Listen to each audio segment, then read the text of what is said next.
Wabarakatuh. Perkenalkan, nama saya Sylvia Maharani Agustin dari PSKM 3. Saya akan mempresentasikan tentang penyakit dipilobotriasis. Dipilobotriasis adalah infeksi zoonosis yang ditularkan oleh ikan dengan case kode Dipilobotrium latumatau spesies serupa lainnya. Epidemiologi dipilobotriasis. Cacing pita dewasa hidup di usus manusia dan juga karnivora pemakan ikan. Pada manusia, cacing dewasa dapat mencapai panjang 10 meter. Cacing pita ikan terjadi dan endemik di daerah parapolar di mana manusia mengonsumsi ikan mentah atau acar. Ikan dimakan oleh manusia atau mamalia pemakan ikan dan Plerokeroid matang di usus kecil menjadi cacing dewasa.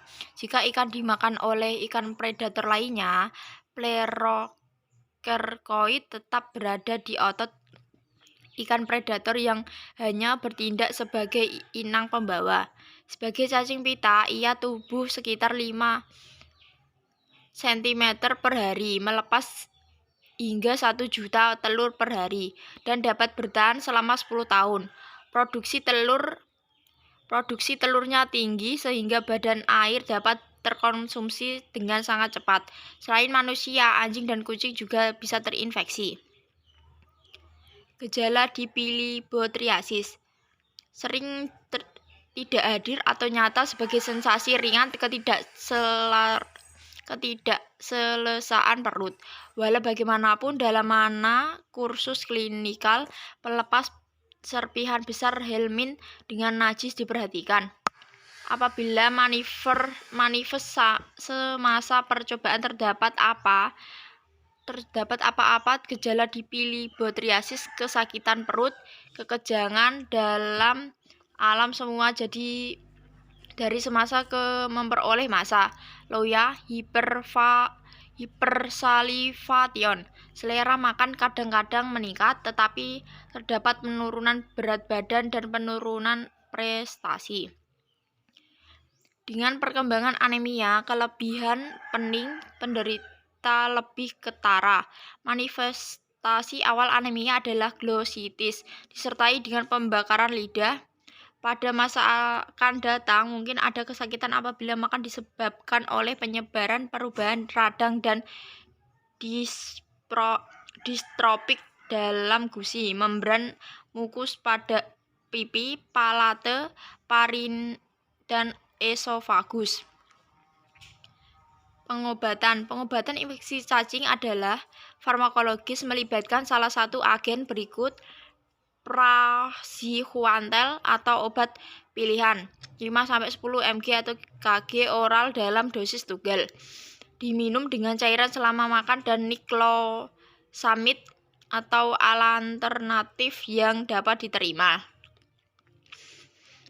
Cara mencegah dipilobotriasis. Untuk menggelakkan dipilobotriasis, ikan perlu dimakan selepas rawatan haba yang menyeluruh atau pengambil jangka panjang, atau yang kedua juga digunakan untuk pengguna kaviar. Ia adalah perlu untuk melindungi badan air dari pencemaran oleh najis manusia dan hewan. Untuk menjalankan kerja kebersihan dan pendidikan di kalangan penduduk tumbuh. Patogenesis dipilobotriasis. Lenteksi melekat pada membran mukus usus kecil, melanggarnya dengan botria, ulcer, necrotizing, dan atofi kawasan yang trauma. Dengan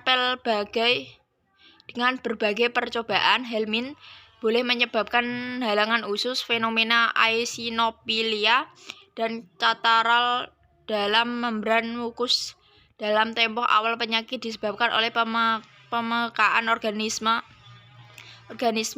pada antigen helmin, hipo dan avitaminosis endogenous B12 dan asid folik. Mendasari patogenesis anemia pengabul blastik. Dipilibotriasis, helmin menyusun komponen protein tertentu faktor pelepas melanggar hubungan vitamin B12 dan gastromukoprotein. Akibat parasitisasi jangka panjang protein hingga 20 tahun, bahkan satu individu helmin anemia memperoleh ciri-ciri persnikios dan disertai oleh kerongsokan pada saraf perifer dan saraf tunjang. Terima kasih. Wassalamualaikum warahmatullahi wabarakatuh.